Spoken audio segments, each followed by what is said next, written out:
So, you finally did it. You finally succumbed to the peer pressure and bought the game all your friends are playing. They told you it was like Hunger Games, Battle Royale, Last Man Standing, you against the world. Except, there's only one problem. You aren't playing like Katniss. You're playing like random Hunger Games player number 21. You know, the one that was immediately killed at the cornucopia.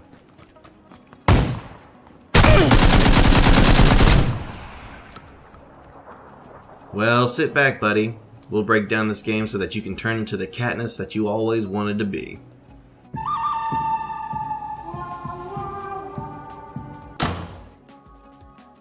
Step 1.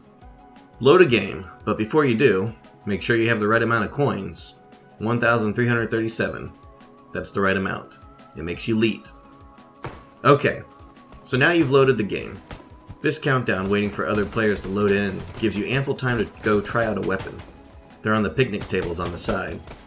Pick one up, and if you're really looking to try and get better, try and track a character in either third or first person zoom. If you hold down right mouse, you'll be in third person zoom, and if you just click it, you'll aim down sights.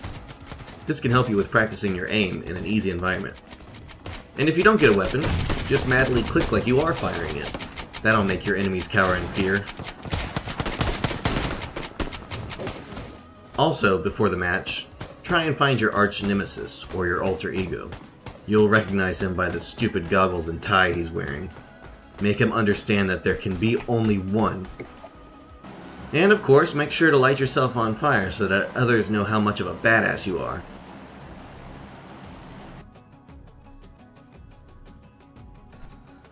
Okay, now we're in the plane, and now we should be ignoring all the yelling over voice and focusing on the map. There's a link to a few maps in the description with what other people have described as favorable or non-favorable locations for loot. I can't guarantee they're correct in any way, but there are a few things you need to understand. The first is, what are the popular points of interest on the map? Well, any city that is not at the outskirts of the island is pretty popular, given there's a lot of houses to loot, as well as some industrial areas where gun spawns appear to have better chances of spawning. Obviously, the military base is massively popular. That's the southern island. And outside of the cities, the school and the small military base on the east of the map, just southwest of Lipovka, is popular as well. So what does this mean to you? Well, depending on your playstyle, you'll either want to go after these places or avoid them. We'll go over different playstyles later, but right now, just simply knowing where players like to land is good information to have for you to start forming your plan. The other thing we need to understand while we're in the plane is the direction the plane is flying. Let's say it's flying northwest to southeast. Remember that path, as it will be handy information later in the game to determine what the most likely positions for players are. If you jumped out late and flew north, odds are there will be less players around when you land than if you had jumped out midway and gone straight down. Obviously, this is impacted by whether or not the plane flies over popular locations or whether those locations are a grid or two away. Another thing about grids, you can fly about 1 to 1.5 grids over. So if you're looking for a sweet spot and are willing to run a little bit, 2 squares over from where you jumped is about the max you can go before you're wasting valuable loot time running for a location. More on that later. The Alt key is your friend. This is your free camera button. Once your parachute opens, regardless of what your plan is or playstyle, you'll need to hold this down and look around you. That includes above and below you as well. Try and be as thorough as possible so you're not surprised by someone you didn't realize landed close to you. You may like first-person shooters, but in reality, third-person gives you a huge advantage here, and you can look around walls or trees without exposing yourself to view. And also try and not close out your game because you have shadow play, and Alt-Z is a shortcut to it. Stupid Nvidia ruining my Battlegrounds experience. So, now we need to discuss playstyles. What do you like to do? Rack up the kills or go the sneaky, safe method? To be perfectly honest, both work, and it's really a personal preference. There are pros and cons to either way. And what's your goal? Is it to win at all costs? Is it to try and win but engage in action? Or are we trying to be Rambo here? Ultimately, I am assuming what you want is to become better at the game in all aspects. You'll note that your rating in the game isn't just based on how long you survive or if you win, but also how many kills you rack up. So not only are we going to try and help you survive the round, but also kill those pesky survivors that landed on the island with you. So let's start with combat, and I recommend you do start with combat. You'll die, maybe a lot, but what you need to realize is that this is just a game. You can't be running around for 30 minutes with never seeing anyone or hearing a gunshot, and then all of a sudden once someone does fire at you, you jump at the first sound of gunfire. You'll freeze, you'll panic, you'll die, just like Bambi's mother. Get used to combat, get used to gunshots, get used to seeing other players. The best way to do this? Experience. Kill them before they kill you. Once you've gotten a few kills under your belt, then you can start exploring other options, but I highly recommend dipping your toes into the combat water. Now, you can either fisticuffs with a bunch of people at the beginning, or you can be a bit more tactical about it, and search for a weapon at one of the popular locations, and try and be the last person to survive there. Either way works. Okay, so regardless of whether you take my advice on the last part or not, some people prefer the quiet route. That's actually me. However, like in the last part, I've trained myself a bit better to not freak out when bullets do start flying, as they will eventually do every round. One of the things I like to do is look for a relatively hard to reach popular spot that's about 2 grids away from the plane's flight, and also on a certain trajectory away from the plane. For example, if the plane is going northwest to southeast, I can either jump early for severally, although a lot of people will probably do that, or wait a bit and try to hit somewhere like Lipovka on the east coast. I also try to land somewhere near where I think a vehicle will be. I've had good luck with vehicles on the east side of the island, but they're scattered all across. What I'm trying to do is put myself in the best point of approach for the mid-game. If the plane started northwest, then southwest is a good spot. If the plane ended southeast, then northeast is a good spot. All that I'm saying is odds are there will be fewer players there in those locations, and therefore more looting opportunities and less opponents. So let's talk about loot.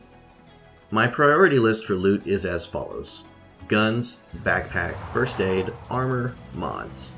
Guns, well, that's obvious. You have 3 slots for guns, 1 for a pistol and 2 others.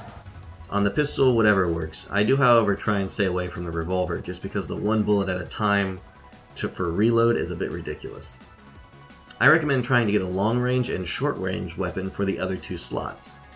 The micro Uzi is my favorite short range weapon, and for long range a sniper rifle or automatic with a scope will do. The pan is the best melee weapon because not only can you melee with it, but it actually blocks shots from hitting you from behind, giving you an extra layer of armor. I tend to avoid the shotguns if I can because they seem to be hit and miss. You get it? That was a gun joke. Backpack is second because then you can pick up pretty much anything and everything you come across. I tend to avoid picking up gun mods unless it's a scope before I get a backpack. First aid, this helps keep you alive. Throw in painkillers or energy drink in here as well. First aid and bandages will only bring you back to 75% health. A med kit will put you at 100%. If you don't have a med kit, use the energy drink and painkillers to top you off. It might even be worth saving your first aid unless you're below 50% if you have more boosts than first aid. Armor is another obvious. You want the higher level armor, but you want some armor better than none. And then mods. Of course, the most important mod is a scope. Not only does that give you a huge combat advantage, but it also helps in scouting out your point of approach once the circle game starts, and also scouting the area for signs of danger. Mods are important, but I don't tend to equip anything until I run around looting everything first. The first reason for this is because for some reason my inventory lags me out for a good 10 to 15 seconds in this game. The other reason is I want to relocate from somewhere I've looted to a better position. While everyone is looting and equipping, I tend to move to what I like to call what will be my point of approach. Once there, I'll equip everything I've gained. It's important to note that if you feel combat will come sooner rather than later, then obviously equipping sooner is important. Of course, be careful what you equip. An 8x scope sounds fun and awesome, but it does not do any good in close quarter situations. So always remember which gun is your long range and which gun is your short range weapon. Alternatively, using third-person aim instead of first-person, you can use the same weapon. When picking up clothing, try and make sure you're picking up a color that will blend in either in an urban environment or the outside. Don't wear white and red if you can avoid it. And remember, the color of the clothing isn't necessarily how it looks on the ground, but rather what the detail on the name says. Doesn't the white parka just scream in season? Vehicles are your lifeblood, especially in the first few circles. They allow you to loot longer and go to places other players wouldn't think of going. The trade-off is they're loud and other players can spot your position.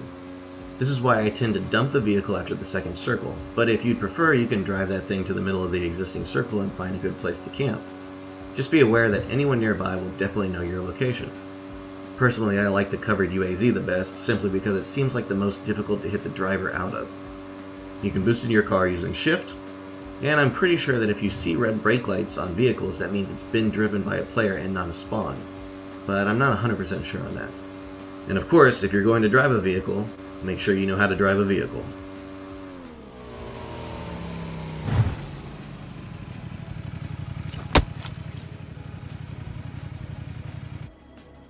So the best thing to do is run someone over. And when that isn't an option, you need to stop the other vehicle. If you do need to get out of your vehicle, use your vehicle as cover. That's another reason the UAZ is so great. And don't be afraid to act like you've gone, disappear over the ridge, and then come back. Surprise is key.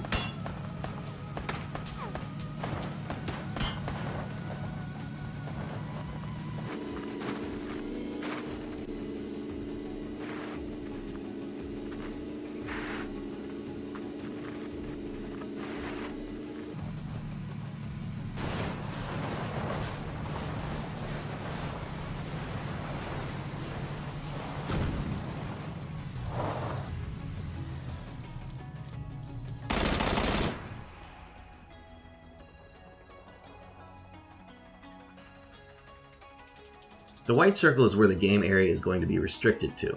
You have a timer before the blue circle starts to contract. Once the blue circle hits the white circle will contract again and the timer will start again. Being outside the blue circle will hurt you, but it does only a little bit of damage each tick at the start. Once the circles contract, being outside the blue circle will do more and more damage as the game progresses. The point here is that being outside the blue circle is not a bad thing. If you have a boost like painkillers or an energy drink and a first aid of some kind, then you can take the damage, move into the white circle at your convenience, and heal up. This is why it's important to never consider your 6 to be safe just because it's up against the blue circle. There could always be someone running in behind you unless it's later on in the game. So sure, be aware of the timer, but the first timer is basically telling you that's how much time until the blue circle starts to contract. And even once it starts, you still have a lot of time. Even after that, it won't kill you straight away. Use this to your advantage to confuse and waylay your opponents, and understand the mechanism, so it's not used against you. During this time, red zones will appear in the game. You have a limited amount of time to get out of the area or find cover before the bombings start. Now, simply being in the red zone isn't a death sentence, as the entire area isn't carpet bombed. So if you're a high risk, high reward kind of guy, you can walk or drive right through there. But be warned, your luck will eventually run out.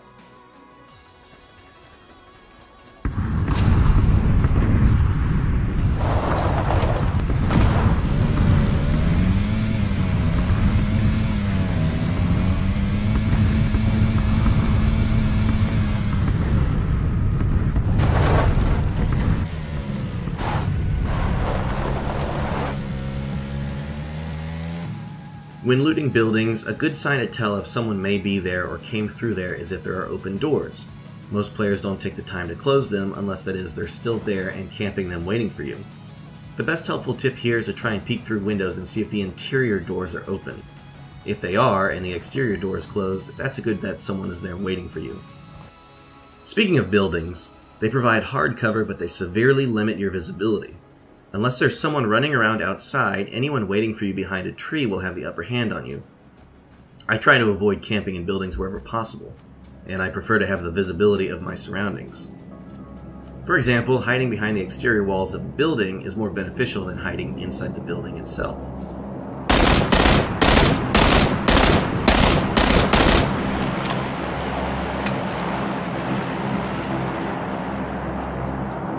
The only building I'd make an exception for are these small lookouts. You can still maintain your visibility, just be careful. I like to keep the door open, facing outwards, so people assume someone entered and already left. Otherwise, opening the door and jumping out is a good way to get noticed. So grass in this game stops rendering about 50 meters away from you. Same for all players. So if you think you're safe just because you're prone in some grassy meadow, think again. The dude across the way from you with an 8x scope can see you as clear as daylight. Understand this and use proning when correct. In the later game, proning becomes much more effective as the circle gets smaller.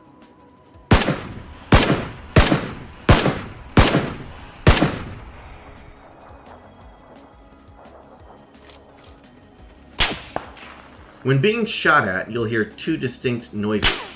The first pop is the actual gunshot. The second is the bullet hitting somewhere close to you. Try to ignore the second, louder sound and focus on the first.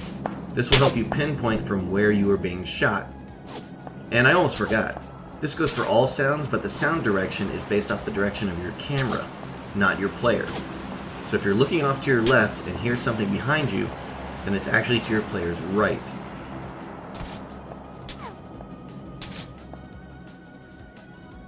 When moving from circle to circle, I find it beneficial to run along the blue circle edge for a ways in one direction and then loop back around the other way I just came, all while moving towards the white circle. This allows me to cover ground on my flanks and ensure no enemies are in that area. This gives me greater confidence when moving into the smaller circles and hopefully a better advantage, knowing that if I have to fall back, the land to my left or right should be clear. It works best if the circle spawns either to your left or right and not immediately in front of you. So swimming leaves you vulnerable and unable to shoot back, but you can also go underwater and hold your breath for a limited amount of time. It can be surprisingly difficult to see someone in the river, especially if you're not anticipating them being there. I've had a guy look straight in my direction with the blue circle behind me only to not spot me when I wasn't moving. However, you also need to know that swimming is slow. Really slow. If you're going to swim, you need a long head start to hit that circle without dying. Know the map. Don't get caught swimming without a way out just because the map appears to show a beach when it actually doesn't.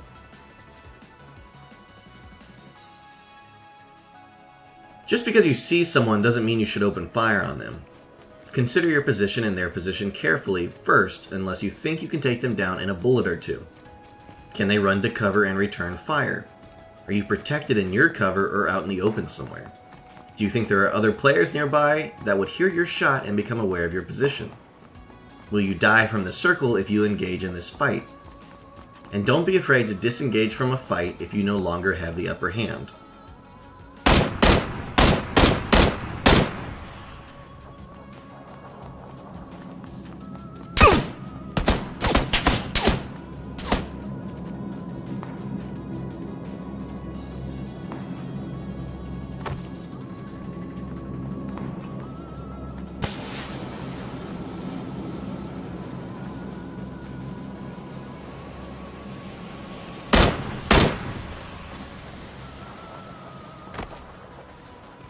Coming up on buildings once the circle gets smaller is always a bad omen for me.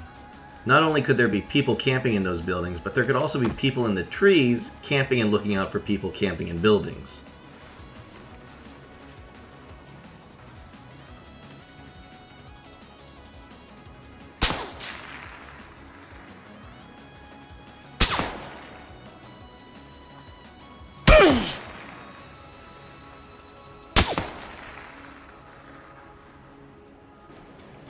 Occasionally, a plane will fly overhead and drop a supply crate. Usually there's a good gun or two in there. It's not necessary to win the game and doesn't give a huge advantage, but it is an advantage. You can choose to ignore it, go after it, or camp it. It's all pretty situational. If it's near you and you're confident in the area, then go after it and see who else may show up. Otherwise, I wouldn't bother.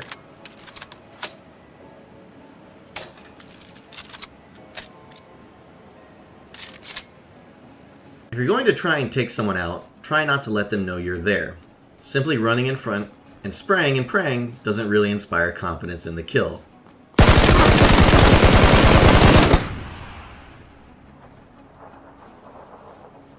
This game is all about positioning and awareness.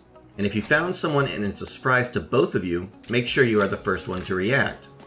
Players in this game are still new, and sometimes getting that first shot off can have a psychological effect. It puts you as the hunter and your opponent as prey. That's the reason we worked on combat up above, right?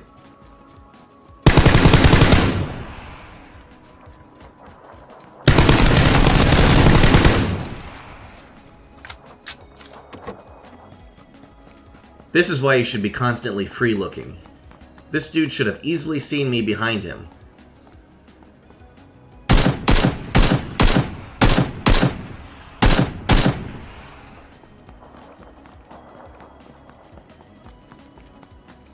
Oh yeah, and probably best not to loot out in the middle of the road. Thank God for the frying pan.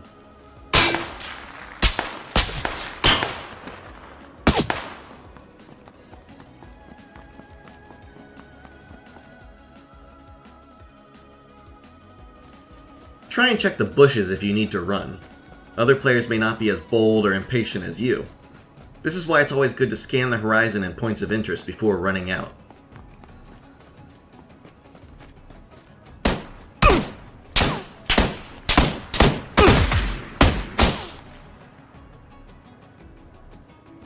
If you see a car behind you, probably means there's a dude behind you.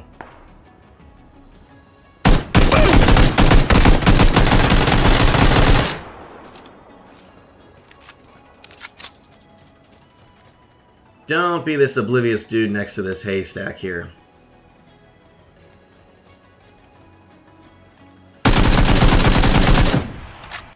And then don't be oblivious me.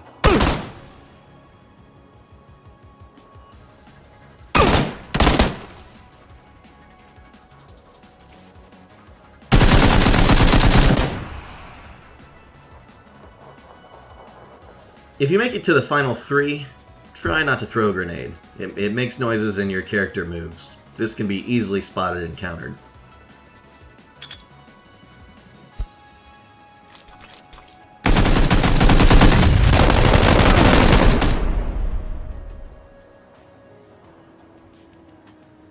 And last but not least, regardless of playstyle, the only kill that matters is the last one. And even if someone has you dead to rights, sometimes, it can all work in your favor.